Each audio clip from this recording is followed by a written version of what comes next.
Olá pessoal, prazer estar aqui com vocês novamente, gente bonita, gente jovem, gente divertida e gente que quer crescer, né? Estamos mais uma vez conectados aí para tratar da disciplina de finanças aplicadas ao agronegócio, né? Onde temos o objetivo de vocês aplicarem esse conhecimento adquirido à realidade do produtor rural, conhecer, analisar e realizar um planejamento e orçamento financeiro, né? Fazer o resgate, né, desse conhecimento sob forma de cálculos e aplicar isso também à realidade do produtor rural. Então, nessa disciplina, já deu para vocês perceberem que a administração rural e a administração urbana são totalmente diferentes. E as finanças não fogem à regra, né? Então, temos aí um tema que vai tratar da introdução do que é a educação financeira e a administração financeira, onde a gente vai focar aí na questão da formalização, os elementos que envolvem a administração financeira, o que é um orçamento financeiro, o que é um planejamento financeiro. Tratamos também um pouco do valor do dinheiro ao longo do tempo, que vocês também já viram em outras disciplinas. Nesse ponto é bom a gente frisar que conhecimentos, né, absorvidos por vocês da questão das disciplinas de contabilidade, de administração financeira, de gestão de custos, vão ser muito importantes para a gente estar focando na nossa disciplina também, tá? Então, do tópico 1, do tema 1, a gente vai ter aí de importante a questão da formalização e os tipos de formalização que existem para o produtor rural.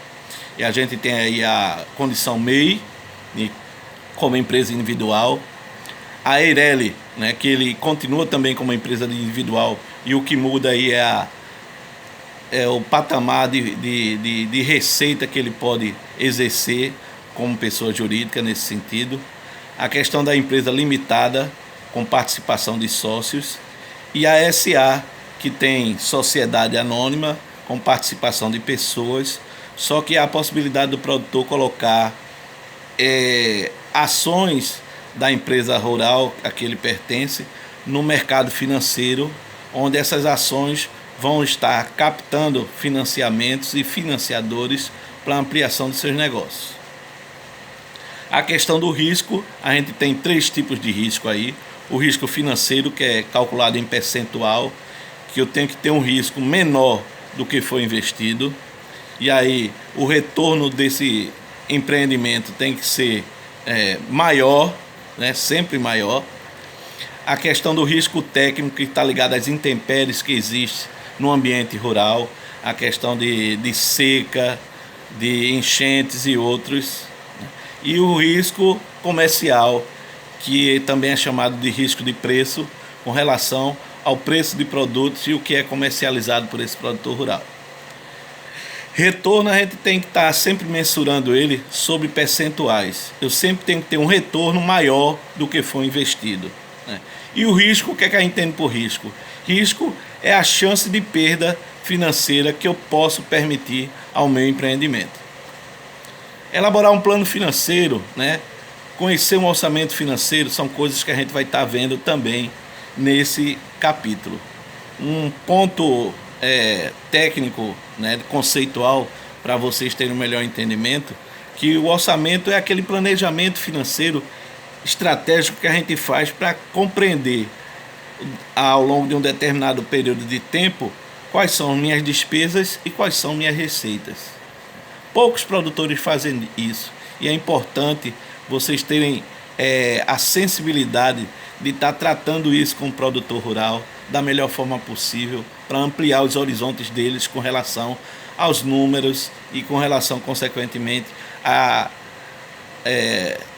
saúde financeira da empresa. No tema 2, a gente vai estar tratando da gestão financeira do empreendimento rural. Como o produtor pode absorver um melhor conhecimento por parte do técnico. Isso é importante na postura de vocês no ambiente rural, tratando com o produtor rural, né? A organização das despesas, as entradas, que são as vendas, e as saídas, que são os custos operacionais. Falando de custo, a gente tem que lembrar um pouco para vocês que custos são gastos, e esses gastos estão ligados diretamente à produção. E aí a gente tem os custos fixos, os custos variáveis, como se comporta a produção diante desses custos, como é feita a estruturação em planilhas desse custo. É importante vocês delinearem isso para o produtor rural, para que ele comece a absorver segurança na postura de vocês e na análise financeira que vocês estão colocando da propriedade como um todo. Falando de análise, aí a gente tem 2 itens importantes, que é a taxa interna de retorno, chamada de TIR, né, e o valor presente líquido. Então, a gente vai estar sempre tratando com o produtor rural, com relação às planilhas dele, do que ele tem disponível, o que ele vai fazer, como ele vai fazer e onde ele vai captar recursos para isso. E isso vai ser de suma importância no trabalho que vocês vão ter no campo para com o produtor rural. Muitos deles ficam muito alheios, né? Não interagem. Então é importante que você crie um ambiente de credibilidade e segurança para começar a extrair essas informações do produtor rural e colocar isso em planilhas para que ele veja o progresso da sua atividade. E o tema 3, a gente vai estar focando nas linhas de financiamento. O que é um financiamento? Como o produtor pode ter acesso a essas linhas de financiamento? A questão dos bancos disponíveis no momento, as propostas que são feitas, os programas que existem, os projetos que podem ser elaborados e apresentados às instituições financeiras, não é? Ele saber justamente a relação da taxa interna de retorno dele e a capacidade de pagamento para futuros projetos que ele possa fazer. Isso compreende a nossa cartilha de finanças, né? Então, a gente tem atualizações e leituras complementares que vocês podem ter acesso através do AVA, não é? Como exercícios que eu vou passar para vocês também. A gente vai estar publicando uma atividade reflexiva, não é? Sobre a composição da educação financeira, como vocês podem contribuir para isso e que fatores intervêm na administração e na gestão do produtor rural com relação às finanças. Então, desde já, eu agradeço a paciência e a atenção de vocês. A gente vai estar colocando esse vídeo também lá no AVA e publicando para vocês nos chats e nos grupos de trabalho, para que a gente possa interagir, né, e ter uma maior compreensão da leitura da atividade financeira. Obrigado e até mais para vocês.